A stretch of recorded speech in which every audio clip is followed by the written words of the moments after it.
Welcome everybody. Let's go everybody. Welcome everybody. This is the In Your Face Show. There we go. There we Like go. that energy. Yo, let's go. Let's. You're bringing that energy well, today. you're, you're messing with the swagnificent one and Johnny, Tech Johnny service man, Johnny, the tech server nerd. Yeah, yeah. There we go. There we go. And our special guest. We got a special guest today. Today. God damn it.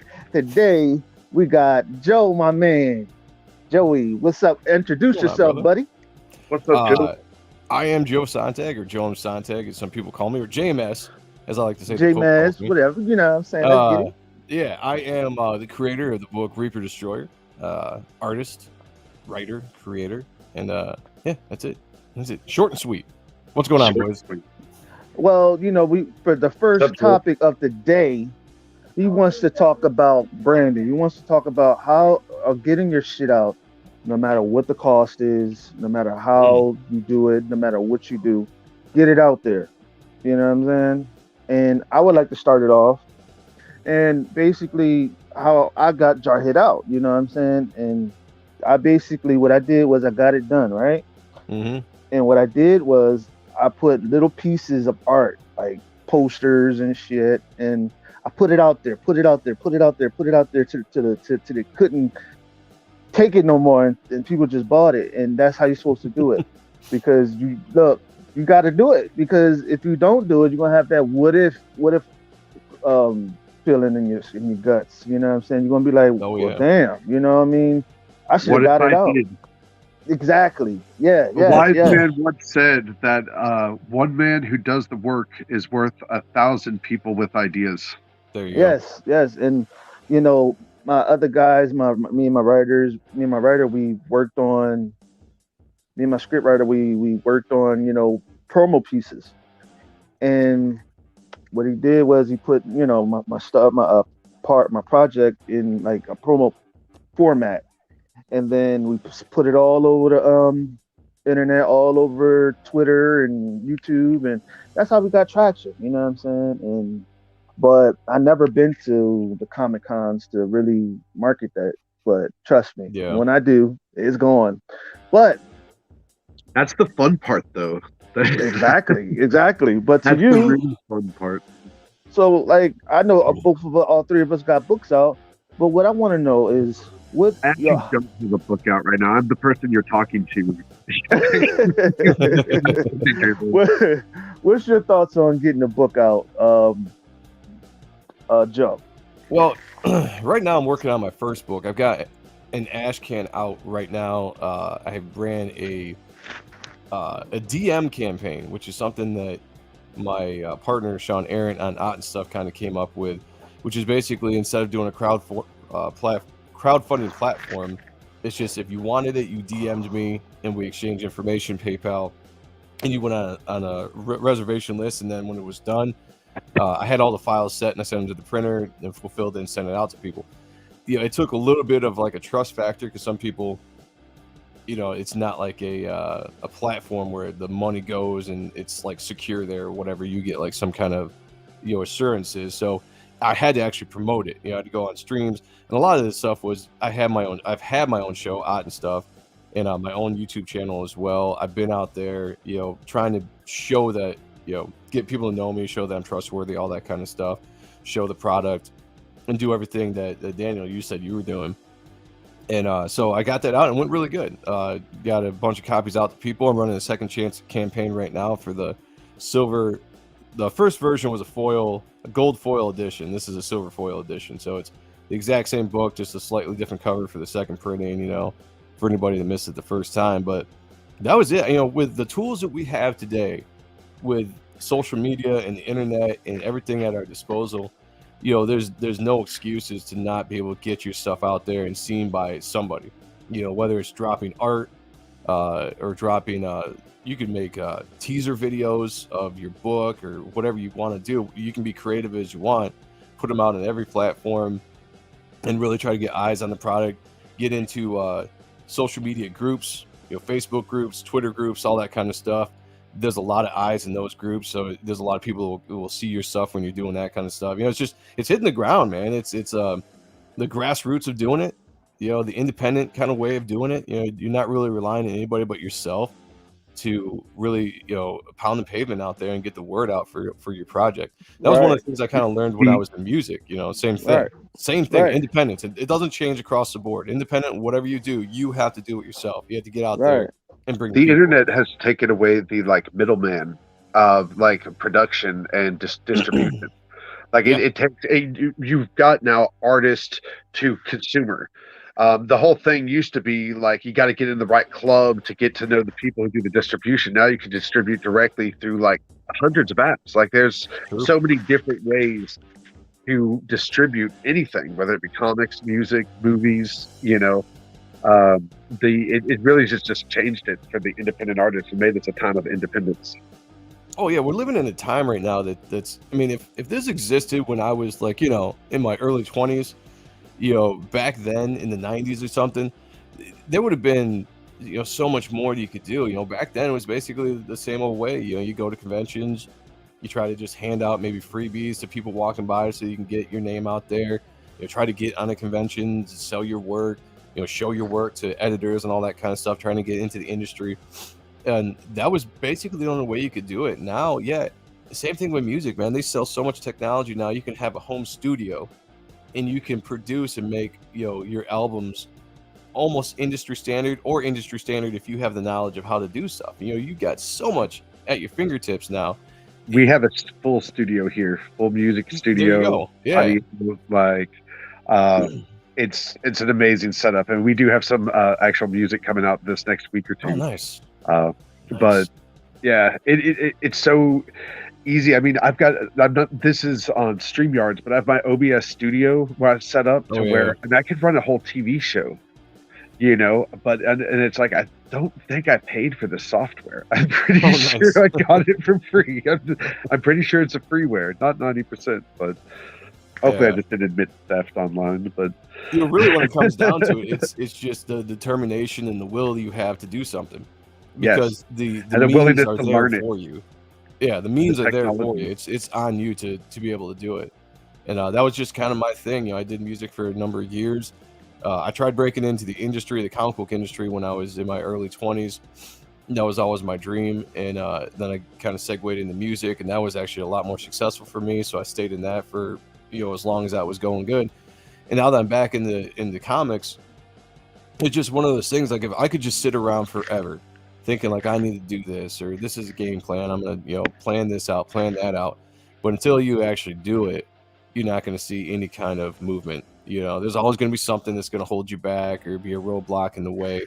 It's once you start putting pencil to paper and really start getting stuff out. I'm the artist of my book, so that's, I don't have to rely on anybody else, which is nice. But yeah, like Daniel said, it's just attacking it, man. You got to do it. If you don't do it, it'll never get done.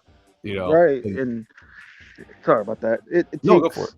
No, sorry about that. It takes even when you don't want to freaking do it, even when you don't want to draw, even when you don't feel like you sick as a dog, you just get out there and just do it, man. Drink some goddamn tea, take some Halls, put that motherfucker in there and drink it and get the drawing and the writing. Whatever you do it to the best of your ability, because if you do it during those times, you're going to look back and you're going to be like, wow, I've done it through the worst of times, the worst of times. Look at what I'm doing on the best of times. You know what I'm saying?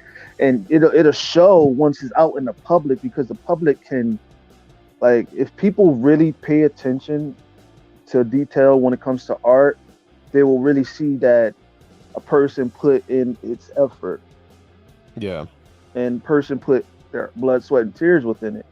And a lot of folks, a lot of guys, you don't see that. And a lot of guys today, they make excuses where, oh, well, I got this, I got that, and I don't have that, and I don't have this. And, and I'm like, man, don't you know, when I was starting doing Jarhead, I started my project $9.50. Yeah. Worth of salary, $9.50. This is when I first started working. $9.50 worth of work. That's nothing right there. And yeah, exactly. And a lot of these guys have good jobs, and they still not doing it. I'm like, are you? You need to smack. You need to be smacked in your damn head because Yeah, well, that's another great point. Is you have to make a financial investment in yourself. It's not just doing it, because that's easy to say to anybody. It's just like, well, just do it, just do it. But if you have that mentality that you want to make a financial investment into yourself, then you're going to get places, and some of that takes Exactly. a little bit of sacrifice. When I was doing music, I was broke all the time because my money went to bills, and then the rest of my money went into my band. Whether I was buying merch, paying for albums, you know, being made, and a lot of the stuff we did ourselves, but you still had to pay for somebody to mix and master, your work after you got the files put together and stuff. Yep. You had to pay for it to be the CDs to be printed and to get them in mass. You had shit. We had to front gas a lot when we went on tour, until we were getting paid on the shows, but you still had to get to the shows. Like there was a lot of financial investment that was made, but you did it because you loved it, and that you wanted to do it. And that's the biggest thing. It's like, how many people out there want to do what they're doing for a living? I want to make comic books for a living. I wanted to be in music for a living. That's what I wanted to do. So I was motivated to do that, and I was motivated to take money and put it into that. And if it meant not eating that much, I look pretty good now. I'm just going to say that. I'm still fairly sexy, about to turn 40. But when I was in the band, I was always slim because I didn't eat all that much. A lot of partying, a lot of drinking, a lot of drugs, not that much food. So I was always well kept. But all my money went somewhere else. Hey, hold up. That's the spirit.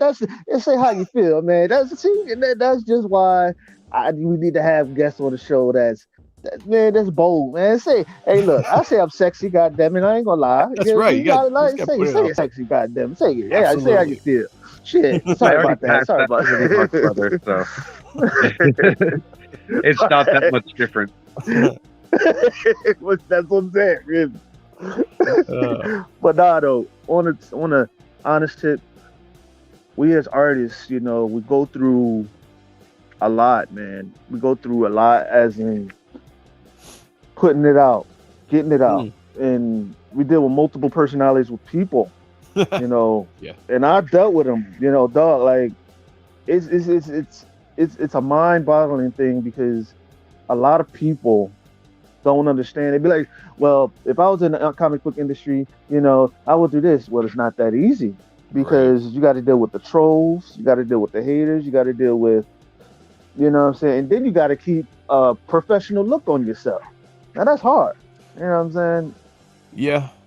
And that's hard because nowadays in comics, I blame this on Marvel and DC. Like, they didn't leave room for you to be your fucking self.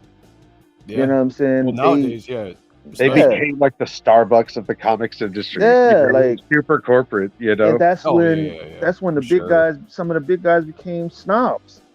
And I just, like, when I make it to the top, man, I'm not trying to be no snob. I'm gonna be in there with all my fans. Goddamn shit, I ain't gonna drink with you. That's how you should be. I mean, you stay who you are. Yes. Through thick and thin. I had mentioned previously before we went live, I had met Chad Gray, who was the lead singer of Mudvayne and Hell Yeah, when I was on tour, and we became pretty good acquaintances. And I used to talk to him a lot and pick his brain about the industry, how to advance, and what should I be looking at as an independent band trying to make it to like where their level was. And one of the things I always noticed about him that was really cool is that he was super awesome to his fans. I mean, you met him, you talked to him, you would not have known that he was, living the rock star life, that he had multiple, hit bands touring across the world, all this kind of stuff. He was just a down-to-earth, normal dude. And I asked him about that one day because I was just like, dude, you were way different than I thought you would be. Not that I thought he was going to be an asshole or anything, but I was just like, you're just so chill. You would never know that he was who he was if you didn't know who he was. And he said that he was just always so appreciative of the people that supported him from the beginning, from playing in bars, working his way up, that never changed, and he just kept that appreciation for people that came out to the shows and bought the merch and supported him, his family, and the love and the what he liked to do, that he wanted to give it back every single chance he got an opportunity to. So if he met a fan or whatever, he wanted to talk to him. He wanted to have a drink with him. He wanted to make sure that their experience with him was the best it absolutely could be, and that was just his philosophy, and he absolutely was that. I saw him multiple times hanging with people, and just there was one time we went to see him in Fort Wayne. They were playing at a club in Fort Wayne, and we drove up from Michigan, and I called him up, and he got us on the list to come in and VIPs and stuff. And I was chilling in a bar, and I'd seen him across the bar. This was before the show started, and I didn't want to go up. I could see he was with his girlfriend. I don't want to go up, and just bother him.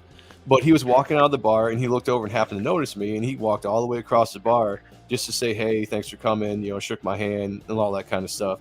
And that meant something. Like he didn't have to do that. He could have just thrown a like a peace sign or whatever as he's walking out, but he specifically came over to say how much he appreciated that we came to the show. And so I want to be that in every single way. Whether it was music, I tried to be that way. In comics, would be that way. Whether I ever make it to the top or not, I don't know. I'm going to do everything I can to make it to a point where I'm doing this for a living. That and I'm going to try service, to stay the same person all the time. Customer service matters. It matters so hardcore. I mean, I've had people I've been fans of for years like block me. You know what I'm saying? People have bought all really? Actually my favorite musician, one of my favorite musicians, actually one of my boys. It was kind of like personal, but and we had I didn't know we had a falling out. We had a falling out because he like blocked me online or some shit like unfollowed me, and he didn't call me and talk to me about it. But I felt so betrayed. But the way you treat customers matters, and I think that's really just kind of been lost on everyone.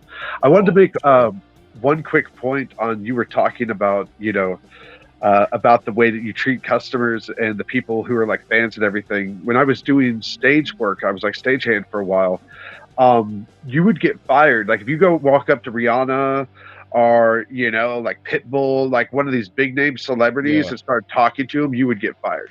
Really? You were not like big names. Like you were just there to work. You kept your head down. You didn't say anything. Every single country show, and also ZZ Top did this. I set up for, it was actually Jerry Jones's birthday, and it was ZZ Top was coming there, but they wanted to go and shake hands with everyone who worked for him. So I was working to put up for ZZ Top. They'd come, they'd shake all of our hands, talk to us, bring us waters. And country artists, every country artist did it.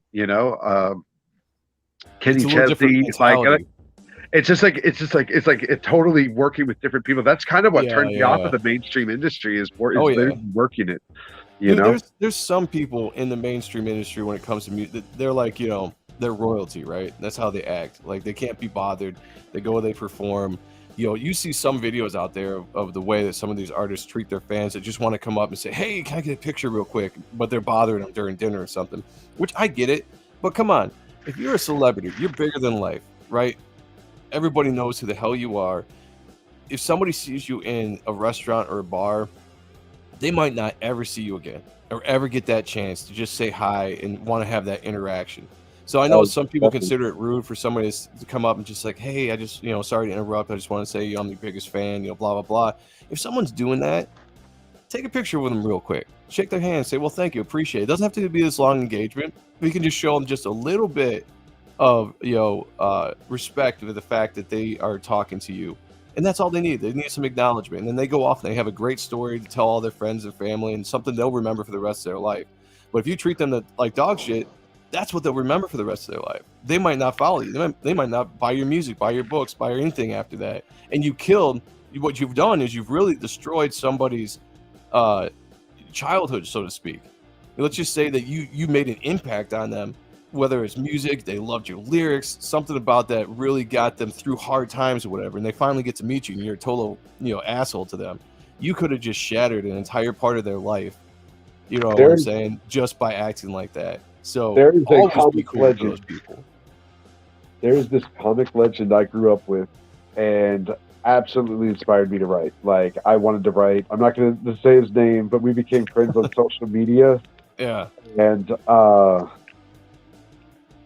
his personality was just like I met this guy. I have so many different comic books signed by him. So every time he kept coming to the same conventions that were in Dallas at the time, and so I keep getting things signed by him. And I have the most signed by him, but became friends on social media. And I was like, this dude's a total douchebag. I just did not like him, or you know. And it was like literally the way that he behaved and the way that he like totally, you know. I was trying to separate the art from the artist. That's hard to do sometimes, but I try to do the same thing. Illusion, you know, a little illusion there. Yeah, that's the downfall of social media, because everybody's got to post their opinions, because you know everybody has to know your opinion, because it's so it's so important. There's no That's filter. why I only post fake opinions now. I found a solution. Yeah, well, there you go. Because especially when it comes to like the political aspect, and that's the thing, over the last 4 or 5 years, you've noticed the separation between when it comes to like Democrats or Republicans. I don't give a shit what you are personally as a person, but when the celebrity goes out there and takes a hard stance and starts denigrating one side or the other, you are basically shitting on maybe a giant portion of your fans. And to me, that's not right. It's like, stay out of that kind of stuff. If you just want to have people continue to buy your stuff, don't show your true face if that's what you want to do. Don't get on social media. Don't give those opinions. Don't say, these kind of people are trash, because those same people might be following you and you might blanketly state who they are, and it's not a true statement of who they are. Right. That's going to kill, the passion to follow you real quick. It's just, I wish people would just stay out of politics when it comes to that kind of stuff, but that's all we live in today. And the drama does it just as much, man. And that's drama big too, yeah. Like that's why, like one of our neighbors is had something bad happen to him. Let's all like fucking bombard. I mean, sometimes it's like someone outs themselves as a terrible person, but sometimes it's just like someone's having a bad week, going through a divorce, like shit's going bad, and everyone's dissing on some dude on YouTube. And the drama's bad, man. People always want to bury drama someone. Kills just as much as like politics and stuff. Yeah. It's negativity. Social media is a very negative place if you let it be that way. And unfortunately, a lot of people let it be that way and they give into that, One thing, I used to be on Facebook for a long time. I'm not on Facebook as much as I used to be because there was so much drama involved, and I was one of those guys that, just like everybody else, I put my opinion out there and stuff. I'd never put anybody else down for their opinion, but I put my opinion out there, and it led to arguments and this and kind of, all that kind of stuff. I went over to Twitter. It was like a fresh start because I could follow who I wanted to follow. I could stay within, the positive groups I wanted to stay within. And I tried to be a lot less vocal over there about certain stuff and just focus on my art, my craft. Yeah, because I was just so burnt out on the negativity in Facebook. And I had tons of friends from music, from art, or from comics and all that kind of stuff. Never met them before. People that would say, hey, your art's really cool, send a friend request. And then I would put something out on Facebook about something, nothing even really big. And then you'd get the same people attacking me that just wanted to become my friends. I'm like, why the fuck are you sending me friend requests if you were just going to start jump on me on every single thing I say because you disagree with me in some way? Yeah, and I was just like, have the right opinions. Yeah, I'm just done with that shit. That, to be honest with you, I call them chameleons. You know what I'm saying? Yeah, I call them chameleons, and good word for that. Yeah, at least the little thing you say, it's like misconstrued and out of, out of context. And that's what Facebook is all about. Like, you say something and then, like, say like if you post something from YouTube, right? And then somebody automatically reports you because you posted something that they was offended by. Exactly. To be honest with you, and I'm gonna tell you the truth, and be honest, like, I don't care if I offend some people. I don't care if I offend people. You wanna know why? Because, like, you're gonna be mad because we're just posting and we're having fun? Like, exactly. Get out of here. Openly advertising my channel. I actually came up with this, and I'm working on the advertisements this week. As my internet channel is going to be the absolute best channel for disinformation that the internet has to offer. And I plan to like give as much fake news as like humanly possible. So like this is like a goal of mine at this point, you know. Like I just realized I was like everything is so misconstrued and from like this direction, from that direction, people bending information and facts to fit what Oh they yeah, want yeah. it to be on all sides, and Oh yeah, you know all over the that place. like it's like I just want to do the same thing but for fun. Yeah, and You know, like, you know, like and it's crazy, right? Too, like that's why I keep telling people.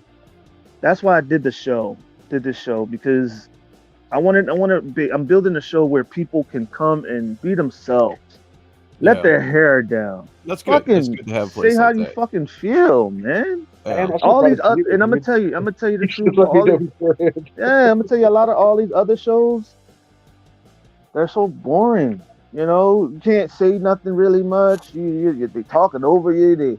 Mhm. you know what I'm saying? And it's like I've been on shows where I got 15 seconds to fucking market it and to Oh promote my yeah, shit, and where some of the hosts hated on me for no reason. I'm really. just, Huh. I swear to you, not. I could tell you the person's name and everything, but I ain't gonna say that. I ain't gonna air them out because I'm We not the don't do kind of that guy. here. Right. We don't do that there. That's Not yet. not good. That's not real man shit. That's We'll not wait real till the man views shit. get down, and then we'll That just is have to start wrong. dissing on each other. That's not good. But what I will say is that, and this is what I came up on my thoughts on some of the shows that I've been on. Don't go on shows that don't benefit you and your product. You know what I'm saying? Go on Great shows advice. that benefit you and benefit your product that will help you get there. And this show is one of them. This show is where it's going to help you get out there. Whether it's one person, whether it's two people that's listening, whether it's a billion people listening, there's going to be that one person that can set your shit off. There's one person that can turn your shit down and everybody else turn it down. Or that could be that one person that turns your shit up and people start buying it out of nowhere. It takes that one person. And that's what I get. That's what I keep telling people. It doesn't matter how many fans you got. It just take that one fan that loves your shit so much that they post it everywhere they go, and that's when the fucking shit will flood your fucking Instagram or your Facebook. You know what I'm saying? Yep. Yeah, That's, We say in the car industry that it only takes a week to make a month. It only takes a day to Mhm. make a week. there you You go. know. No, it's great advice. I mean, being in the independent industry, I think you appreciate every single sale more, right? Or every single backer, every single supporter, Yeah. because you might not be, you're not going to push the numbers. Talking specifically with comic books, you're not going to push the numbers that the mainstream industry pushes. It's a completely different system. When you do crowdfunding, it's very humbling to see anybody that wants to pay that special price, because you're paying like $25 or whatever for a book plus shipping when you go to whether it's Indiegogo or Kickstarter. And to know that somebody is doing that, it's much more of a connection. It's much more of a uplifting thing, because you might only sell a few hundred or maybe 1,000 copies or something. Nowhere near the numbers that the industry's pushing, but it's very it's a lot more fulfilling that way, because it's a direct connection between somebody that wants to support you and you. It's the same Right. thing in music. You would go to a show, you play a show, whether it was a big show, you're playing with a national band, or you're playing a smaller show yourself and you're in a bar. You're sitting at your merch table, someone comes up and says, "Hey, I caught the show, I really liked you guys, I want to buy a CD." You know, that kind of thing is so much cooler than I would assume than just knowing that your album dropped, your signed band, you sold this many million copies or whatever. I'm sure that's an awesome feeling, but the Yeah. fact that you get to interact with that person that wants to buy your because you made an impression on them that night or whatever, to me that's much more fulfilling. I've always been a big component of the indie scene, whether it's music or comics. It's just there's more passion, I think, in the indie scene. You're not watered down by the industry, trying to tell you to do this and do that because that's how it sells better and this is a formula and blah blah blah. You can be an actual true artist with your product, and then whoever likes it will buy it. right, And that's all exactly. you have to worry about. And that's why it's like I get these. I talk to these guys, some of these guys that's so hungover about how I'm gonna say his name, Ethan Van Sciver done it, right? man. And I'm like, dude, do it your way, because whatever he done, it's not going to. Sometimes it won't work for you. You know what I'm saying? Or whatever, you know what I'm saying, you'll Yeah, it's do, it different for may not work for everybody. him. Exactly. And that's why I told him, I said, you know, and I've never met him per se, but to be honest with you, I don't like him. I'll Yeah. be honest with you. I don't like him. I will never do business with him. I'm just going to be real, because it seems like a lot of folks in the industry don't be real with themselves and be honest about how they feel, you know, because not a lot of people have that heart and the balls to do that. So speak how you feel and be Mm. honest how you feel and do what you do, because that is what's going to get. See me, to be honest with you, it's a difference between having fans and having followers. Yeah. Why? Because fans can fickle on you and leave on a drop of a dime and not like what you do. Say, like, for example, if you just do something, right, and you're doing a certain type of art, and you go from doing art to music, right, and they don't like it, so they're going to take off on you.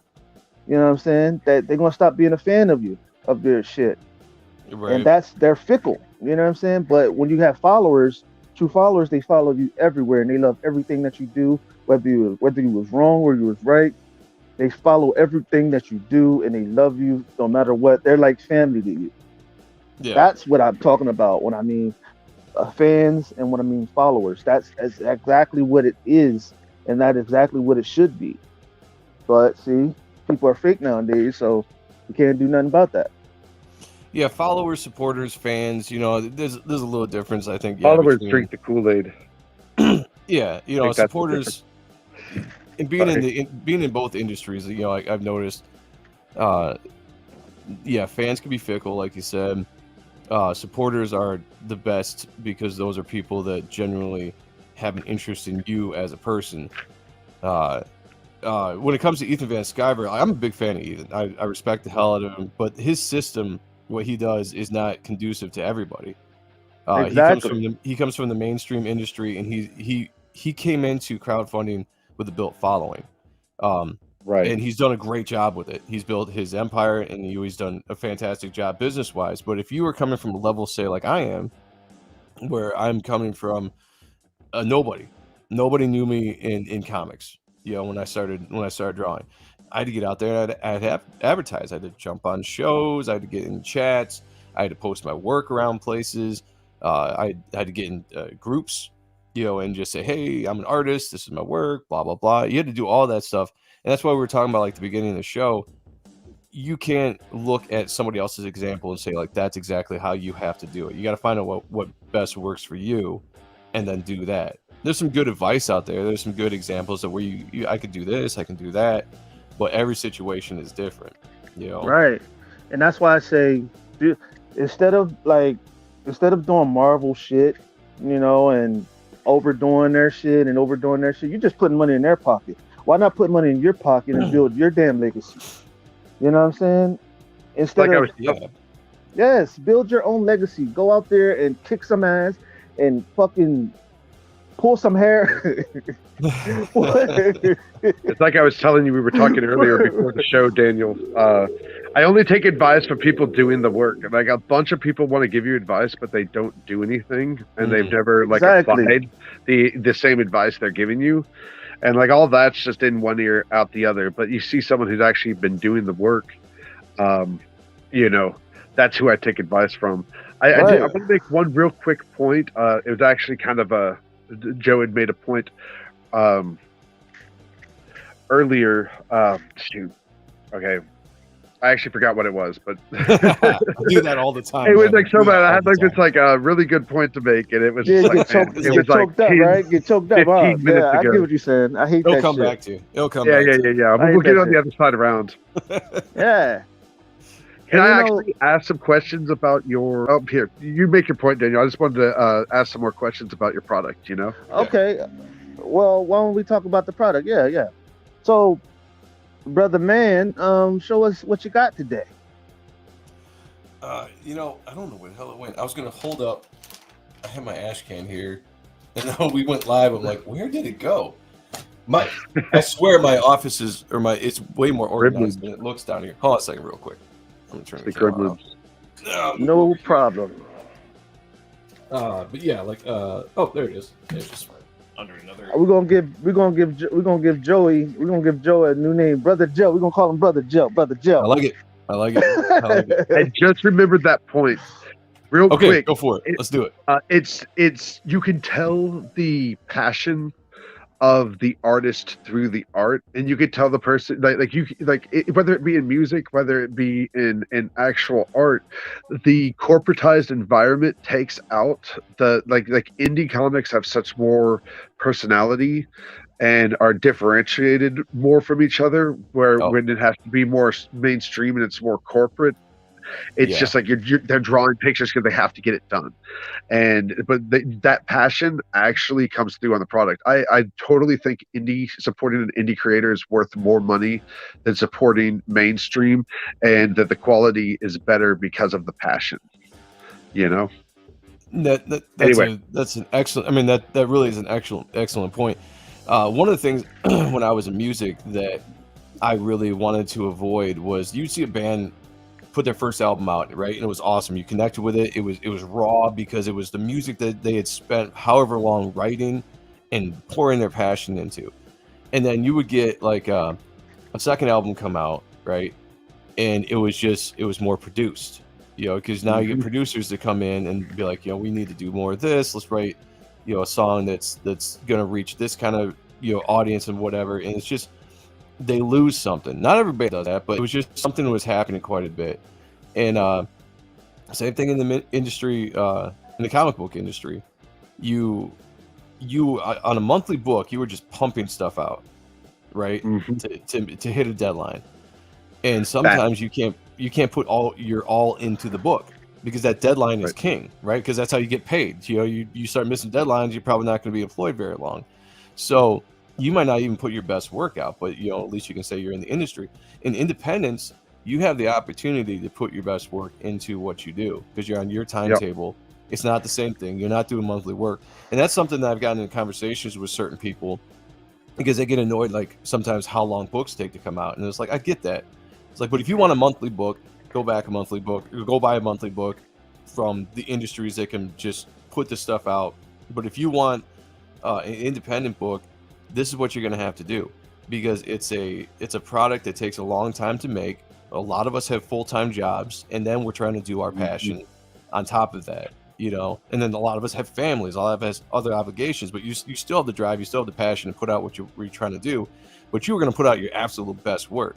What I'm doing with my book is I'm putting out the absolute best work I can put out because I want to have as big of a response as I can as far as like when you pick up my book and you read it, I want you to be like that art is great. The story is great. Like you can see this thing sitting on the shelf at a comic book store, next to the big two or whatever, Image Comics or whatever. It doesn't matter. Like the quality of the book has to be the best it can. For that to happen, you have to take time in doing it. You can't just put something out there. You can't just be like, I want to make a book. I'm going to rush through it. I'm going to put it out there because people are going to buy it. No, it's not how it's going to work. If somebody's going to stop buying Batman or just, take a chance to buy your book and they're looking for the quality they see in art and colors and inks and story and writing in the mainstream industry, you better damn well give them a product that is up to that standard. They're going to drop you real quick. So that's my philosophy on it. And talking about putting the financial investment into it, the time, everything to make sure that you can put the best product you can on the shelf. And that's you've made the points that I've been saying this whole entire time. You know what I'm saying? And that's what I'm saying, man. It's about putting your legacy out there. Go for what you know. Take a damn risk because you never know. And I get a lot of guys saying, "Whose phone is that?" Not mine. Not mine. That was weird. No, but anyway, as I was saying, guys need to take a chance. And I talk to some guys that have families and wives and everything, and I tell them, I say, well, I don't have. They be like, well, I don't have time to do a whole book and all this. And I tell them, look, take your wife and your kids with you on this journey. Yeah. and take your wife and your kids on your journey and make time. Because if you think about it, put your kids in it, make them feel a part of it. You know what I'm saying? Because at the end of the day, this is something that you're going to share with them for the rest of That's a your good life. point. When you dead and gone, that's your legacy. Your legacy going to live on. My Yeah. daughter has my daughter's been around me my whole life. Like I've always been passionate. My stuff's always been a hobby, right? Like I Hmm. didn't start taking it seriously till a few years ago. But she grew up with her, like I went to school to be an animator. Like that's what I wanted to do. I wanted to make animation, and so growing up, I've had her in art. She's very, very talented. But I haven't done anything broadcasting with her because I want her to find her own voice and do her own Right. I've encouraged her to do her own things. Of course, we waited until she was like 16. She's, 17 now, so it's, but anyway, you just brought up the point about bringing your kids into it, and I'm like, purposefully chose because I want her. I don't want her. I want her to be her own independent person when she actually comes out because I can tell she's got that skill, kind of like Venus and Serena Williams in that new King Richard movie or whatever. All right. Yeah, it's like don't I don't want to break it out before it's ready. You got to let that talent stew and learn, and then when it hits, it'll hit. Well, But man, I can't wait to be talking about her shit because she's got her very unique manga gothic oh yeah. style to it. Yeah, Yeah, when it comes to kids and seeing them grow and kind of following in the same path as you as far as just artistically, talent wise, I think it's got to be really cool. My daughter's only 3 years old, so I got a ways before that happens. But I really look forward to if she ever decides she wants to venture into something like that. Like I'd be extremely excited if she wants to sing or if she wants to, be in some kind of art. I think that'd be awesome. Completely support. I can't wait to see what that might turn out to be one Yeah, day. I But thought Beth might be a musician, but she turned out an artist. yeah, yeah, I would be yeah, fine either way if my daughter chose either one of those two. I'd be like yeah, extremely excited because those are my two loves right there: music and comics. yeah. Yeah. Uh, It's crazy. I may not have any, kids and kids or anything, but what I do have is nieces and nephews, and I teach them about drawing and everything. And my nephew, he's just getting into what I used to do. So what I'm nice. saying, I get what y'all saying. I get exactly what you're saying. But What yeah, go ahead. I was just gonna say on the point of not what'd you say not doing it until it's right or not until it's ready or something like that. I think when you're doing anything, I think deciding that you want to do whatever talent you might think you have, that's well and good. But one thing I learned from when I was younger that I didn't do until I was older was like real study about what you want to do. I drew since I was 8 years old, and I always had a passion for it. I liked drawing. I wanted to draw comics when I was a teenager. I spent a lot of time, drawing and all that kind of stuff, but I didn't spend as much time as I should have, knowing, how to properly draw anatomy or knowing, the the actual science behind laying out a page and sequential storytelling, like all this kind of stuff that you kind of need to know to what comic books are. Someone Yeah. might just be like, it's a comic book, it's a bunch of pictures, like There's a that lot might goes be into it. right. That might be like the perception of somebody that doesn't really pay attention. Getting into comic books, yeah, there's so much to learn. There's so much to learn about storytelling, visual storytelling, how to draw things, like all that kind of stuff. Same thing when it comes to music, you gotta learn a bunch of that stuff. So I would tell anybody, like, yeah, if you want to do something, do it, but definitely take the time, research and learn how to properly do what you want to do. Don't just go at it blindly, because that might, it'll derail you. That's all I'll say. You might waste a lot of time, stubbing your toe on something where you could easily learn how to do something, because you have YouTube out there. You could just go onto YouTube and type whatever you want in there. How to write a I comic, don't know if half price how to draw a Books is comic. nationwide, but I can't tell you I learned everything: self promotion, self promotion, just DIY stuff, all from Mhm. half price books. Oh, there you And go. honestly, I want to bring this up because we were talking about promotion and Mhm. branding. Anyone who isn't aware of like Gary Vee and his podcasts, like definitely should whenever you're. This guy is like the marketing guru. He is the internet guru. He's the marketing guru. He's cutting edge technology. He's doing like NFT crypto stuff now. But Oh, guy wow. gives really, really great practical solutions on how to self promote. And there's something that you said earlier, Daniel, that it was actually Gary Vee had like the complete opposite.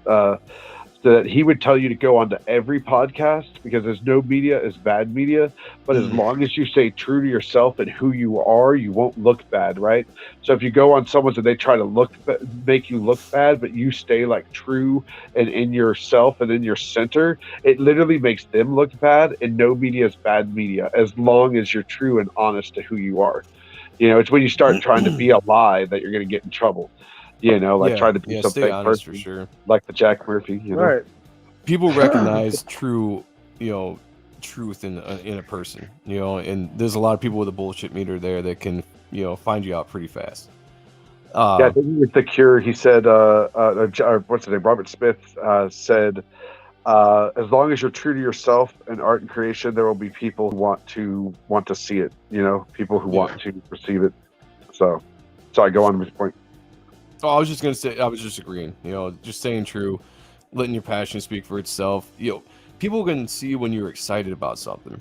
We were just talking on my show on Friday about selling yourself as well as selling your book. It's when you get on and you're talking about your book, if you were selling it in a way that you seem bored or you don't seem like you are confident in it, then nobody else is going to feel that way either. So Hey, if you were selling it in a way that you feel confident, when I said that, see, yeah, there you go. So I mean, yeah, if you come across as you are confident, you're excited in your book, and that you have confidence in yourself, people are going to see that. They're going to want to back that. This kind of goes back to advice I got from a guy named Tommy Church, who was a guitarist in the band Mushroomhead. I knew him for a little while, and he told me back when I was doing music, he's like, dude, if you want to be a rock star, act like a rock star.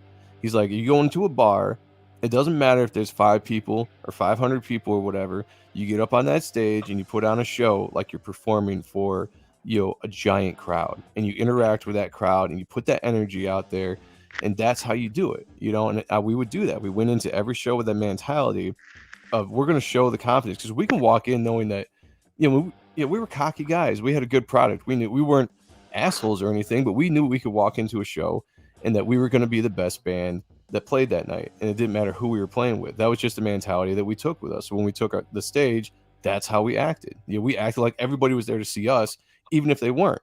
Right. And we would bring people up to the stage, and that was just that's it. You put your confidence out there. You have a product that is a good work that product. Room. Yeah, and you need to show people that. Exactly. So when you're promoting yourself on streams, you need to come across that way. You can't just be like, man, I hope guys like this. I hope people dig this. Like I'm, like all these kind of like ifs and you wonder, I wonder this, I wonder this, I hope this, I hope that. You could say that, but it's not going to get you anywhere. You could come across a different way and be like, look, this is the best work I'm doing right now. I brought in a fantastic team. This book is going to be incredible. If you like this, you're going to love this book, and you're going to want to read this book. You change up that kind of way of pitching. Show your confidence. That RDJ, that inner Robert Downey Jr. Right, exactly. Yeah, show the confidence because you have confidence in your project. So make sure people see that you are excited to show them something that you are very sure of yourself that is going to excite them and get them to want to back you.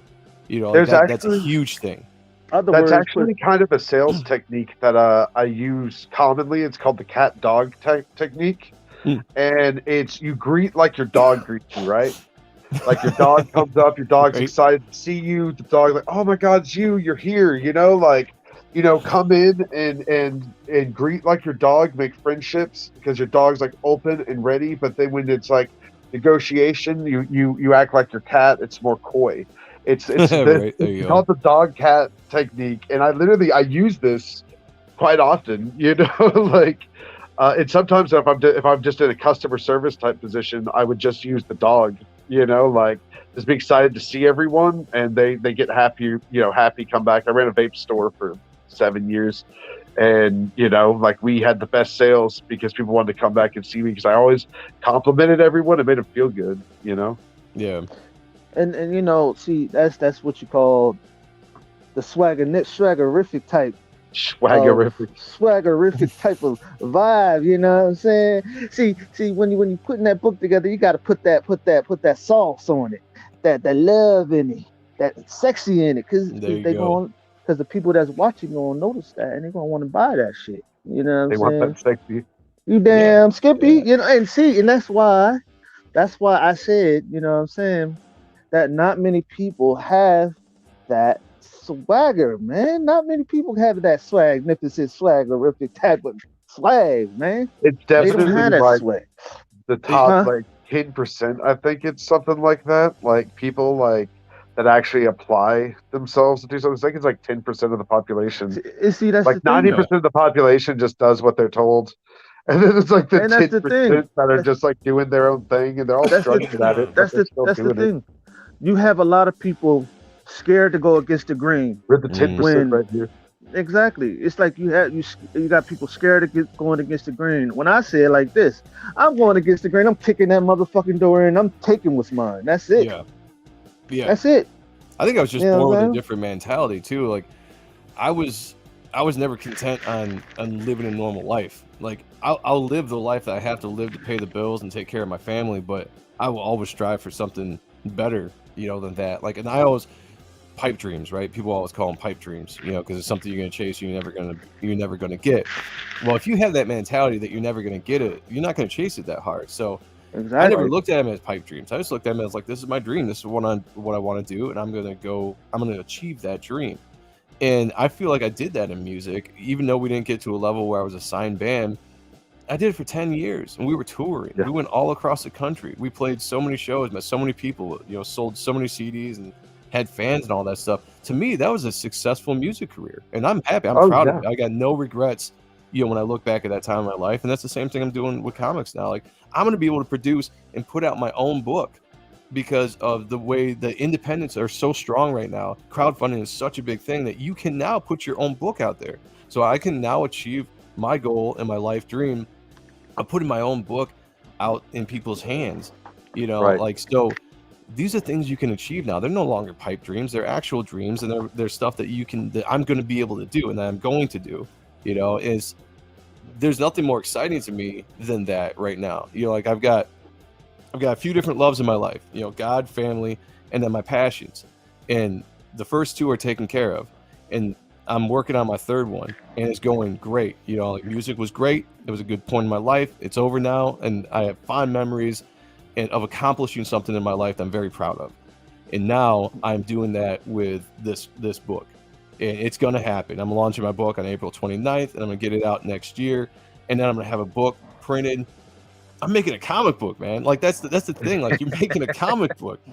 How many people thought when they were a kid that was going to be a possibility, right? To actually put a book out of your characters. It's not just working in the industry and drawing, Spider-Man or drawing a backup story on a no-name character just because you're trying to break in. It's like you're doing your character, your book, your Right. passion, putting it out there, and people are connecting with it. That's the coolest thing to me that you could ever do. My story and we're that in a position to do it now. The story that I've been working on, the characters I literally saw in the dream. Like I literally had this like really intense Nice. dream. And I met these like characters. They seemed like people I knew. They seemed very familiar. And those two became my two main characters, like in this That's story. cool. I just like they just felt so real. I know I don't look it, but my grandfather was Native American. I did a lot of Native American church stuff growing up. And they say nice.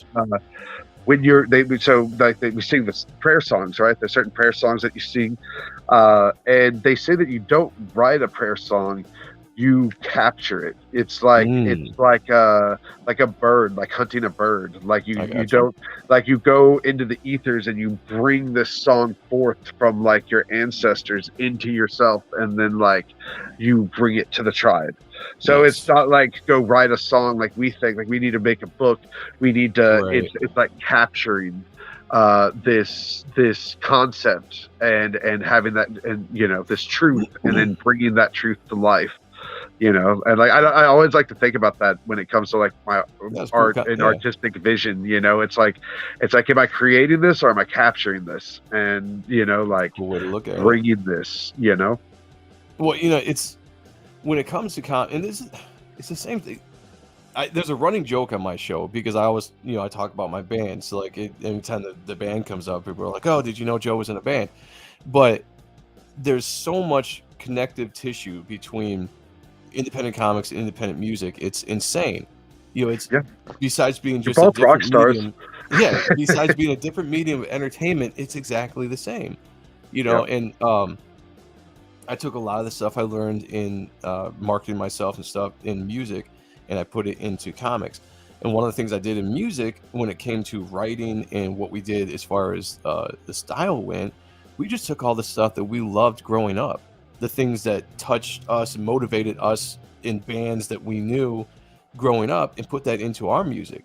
And what that did is it struck a chord with people that were missing that with whatever music was being produced at the time. In our band, I started doing music full time in 2008, and we were doing a heavy metal style of music that was kind of a throwback to like the Panteras, with maybe a little bit more modern kind of Lamb of God feel and stuff like that. But you were connecting a chord with a bunch of different people. You were connecting a chord with the people that really missed the music of the 90s that weren't hearing that anymore. And then you were connecting a chord with a lot of the people that were getting into kind of the style of metal at that time. And so you brought two different groups together. But no matter what, when you went to the bars or you went to the bigger shows, the clubs, you would always find somebody, and it ranged in age groups, whether they were young or older, that absolutely loved what we were doing because it reminded them of something. And that's a philosophy I started taking. I was like, if you can give somebody something that is familiar, that reminds them of something, but is also new, that they can get into, that is the key to really getting somebody to love your stuff. I did the same thing when it comes to art. My art is a collection of all my influences, things that I've gotten over the years that have developed my style. My character in my book is the same thing. It's all my love for the stuff I did in the 90s and things that really inspired me. And so what I'm doing now is I'm putting out a product that people are going to look at, that they're going to see, they're going to be like, that character, the feel of the book, it looks familiar, but it's new. It reminds me of this, but it's not. Like, I'm really interested in wanting to read that and knowing what it's about. Give them something familiar, but make sure it's new. It's not a ripoff. You can be like, oh, your character reminds me of Spawn or reminds me of the Darkness. Like, okay, yeah, I can see that. I don't personally think that, but if you think that's great.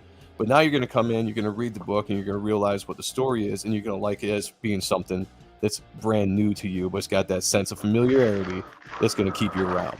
That's something that I've learned. I think it's served me well up to this point. We're getting close to that 1 hour mark.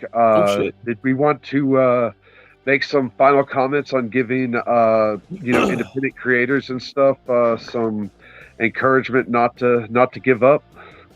Well, I say it like this. Bring that swagger whenever you get onto that drawing table. Bring that kick the door in type of mentality when you're writing, and that smack your mama. No, don't smack your mama. Don't smack your mama. I was just joking. Bring that smack your mama energy. bring that in your fucking face energy and kick that door to the motherfucking end. Let the haters know you against all odds. You want to make it no matter what. And I would say that everything Daniel just said, absolutely. Also, if you're doing this and you're finding yourself really running into roadblocks, or you're constantly questioning yourself, one, you got to find a way to push yourself through that. But two, I would like to really ask yourself, is this something that you are actually truly passionate about, or is it just something that you want to do? Because only the truly passionate people are going to push and go the extra mile and do the sacrifice. So that's going to have a hard time teaching a fish how to climb a tree. Exactly. Yeah, exactly. That's the thing.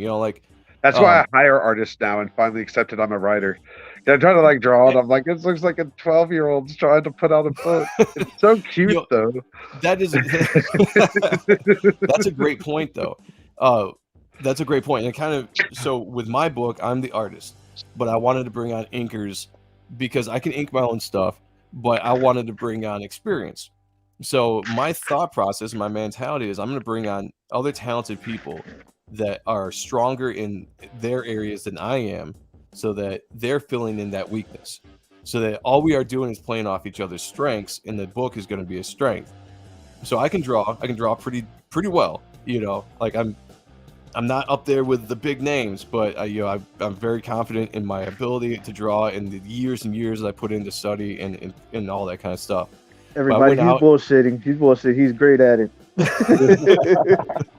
I went out and I found some of the best inkers I could find. I went and approached Joe Weems and Matt Bat Banning, who were inkers for Top Cow for years, have worked with all the big names like Sylvester Lee, Dale Keown, David Finch, Stephen Platt, all those guys. And I brought them in to ink over my work because I wanted that experience. I wanted that experienced hand to do line weights, to help out with light sources, all that kind of stuff that an inker is supposed to do. And I think that's, some people forget that inkers are not just there to make your stuff black and white. They embellish your work. That's the true job of an inker, is to come and take what you have and polish it up, make it look great, and then give it back. So I'm like, I'm going to do that. Two different hands on it, two different sets of eyes, two different brains. Yeah. Like, definitely gives it more, I hate to use the word vibe, but like it gives it more vibe, and like it's just something, it's more depth, more personality. That's comic books. It's a collaboration. Yep. There are fantastic artists out there that can ink themselves and have done it for years and made a great living and made names for themselves doing it. And then there's a lot of guys out there that prefer to work with inkers. Big names. Jim Lee has always worked with Scott Williams or whoever else. He can ink his own stuff just fine, but he likes to work with Scott Williams because Scott Williams brings something to his art that makes it a little bit more special. There's something to his lines, very smooth lines that he'll put over Jim, and it's stuff that they work and they collaborate and they know each other so well because they've been working for a long time, that their finished product is a culmination of both of their styles, but it's still uniquely Jim and still uniquely Scott, and that's comic books. That's when you see the finished work, you're seeing Scott's work over Jim, but Jim laid the foundation for it. And then it's, coming with a great colorist, and boom, you're set to go. It's a comic book. It's set. That's what I wanted to do. I wanted to make sure this book was as professional as it could. So I wanted to bring in professional guys to work with me, because I am the weakest link as far as I'm an amateur, right? If people want to call it an amateur or whatever, I've never worked in the industry before. I'm an independent guy. So like I say, he's bullshit. He's great at it. So I wanted to have that the veterans behind me, So yes, independent guys, don't let things hold you back. Don't be afraid to approach anybody you might want to work with, because you already started no. All right, that's where you always start. So you can say like, hey, I want to, would you ink my book? Would you color my book? Would you draw my book? Would you write blah blah blah? You're already at no. It doesn't hurt to reach out to these guys, because you never know. You might have. I hire artists because I can't do. I'll do these like childlike sketches, and I send them to the artist, and they make them into amazing things, and it's the most rewarding feeling ever to like get like, and I sometimes I'm looking through my art books to find the good shit, and people see all this stuff that like was like real fast work, that I was just done to get an idea to an artist real quick. And it's like it looks like, I think again, like it's like a 9-year-old drew it, and then it's like, oh, here's a good one. It's like, oh, this is the actual drawing, But I got the quick sketch, Yeah. Like I could throw up a quick sketch and just like sketch a scene real quick, But yeah, I would say definitely don't be afraid to bring in people to improve on your weaknesses. It's not a shot to you personally. If it's an ego thing, put your ego aside, because if you want to put out a good product, find the people that are going to help you put out a good product. But find the people who do the work and don't listen to people who don't. Yeah, exactly. So my book is called Reaper Destroyer. I've got the gold foil ash can out right now. There's only 15 of these left. They're going to be going up on eBay pretty soon, but I've got a second chance silver foil edition for this book in the works right now. If you're interested in it, you can DM me on any of my social media and give me your information, PayPal address. That's all you need to do. I'm going to look to wrap this campaign up at the end of February and try to get these shipped out. The second ash can shipped out by the end of March.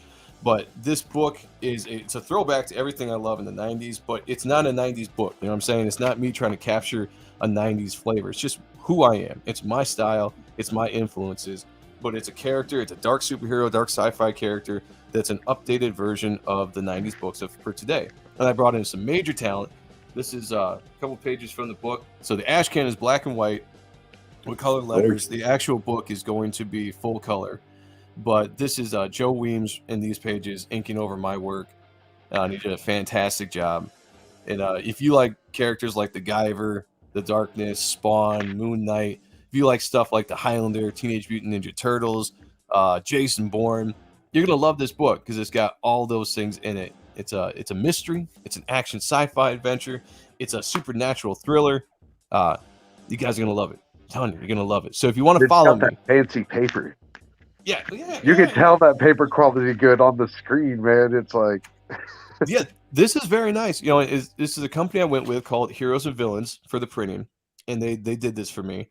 They're a smaller company, but they did a fantastic job. This cover is solid. It's got to be like 110-pound cover. You know, it's very, very, you know what I'm saying, very sturdy. And then the pages are very well too. And it's still got some pliability, so it's still a book. It's not, you know, stiff. That kind of takes you out of like the magic of reading a comic book. Because sometimes that does. You know, if you ever get a book that's an independent book and it's like really hard, you know, and you kind of just like Kingdom, like Kingdom comic, Come. You know? I have my version of Kingdom Come. I don't remember. I think it was actually a graphic novel, but it wouldn't bend. Like the pages were, and it's so gorgeous. You know, I don't want to like bend it, but like I was like, holy shit, this like I literally can't get the pages to properly bend, and I felt like I was destroying the book just trying to read it. Yeah. And like that book's a piece of art in itself, you know. So it's like I don't want to desecrate art. Yeah, sometimes they can go too far with that kind of stuff, but this was a really good medium. I don't know if I'm gonna go with them for the actual campaign because again, they are the smaller printing press, but they did a fantastic job with the ash cans. And again, if you like this, guys, hit me up on my social media. I've got a show on YouTube under Joe Sonntag. Go sub to that. I'm at 960 subs. I'm trying to get to 1,000 by the time I launch this on April 29th. We'll see if that happens or not. If it doesn't, it's no big deal, really. Everybody help Joe out. Yeah. If you dig it, like so and subscribe, not one, both. Yeah. Like on my personal baby. channel. On my personal channel, we look at a lot of comic book art. We do some drawing. We do that kind of stuff.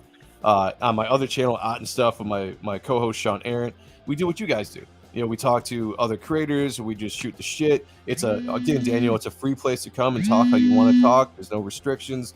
You know, so it's, you know, you guys have a show after my own heart. You know, it's very fun being here. But yeah, just check me out. If anybody sees this, Joe Sonntag or Joe Sonntag, you'll be able to find me. You know, put it in. I want to point out I've got a banner at the bottom that's got all of his social medias, and in the description link on this video, all your social medias are in there, so they can go to any of your Twitter, your Instagram. So guys, go check that description link, and y'all can see all of Joe's social media links. And they're also if you're on the interested in my music, my band was called Mine Enemies Fall, and you can look that up on YouTube. And I've got all the music on YouTube, a bunch of live shows and stuff like that. So yeah, if you're interested into like heavy metal, like good heavy metal, check that band out. All right. Well, guys, y'all can check me out at Texservanerd, The Apocalypse Report on YouTube. And, you know, I don't have all my social medias up right now, but I'm doing that YouTube channel right now. And have some product stuff out for y'all soon. That's all for me, Daniel. Well, y'all know who I am. Y'all know me. Y'all know me, the cocky motherfucker, the swagnificent one. You know. You know. But to be honest, I love y'all. Thank y'all. Like, subscribe, and comment on the video. Don't be lazy. Be free.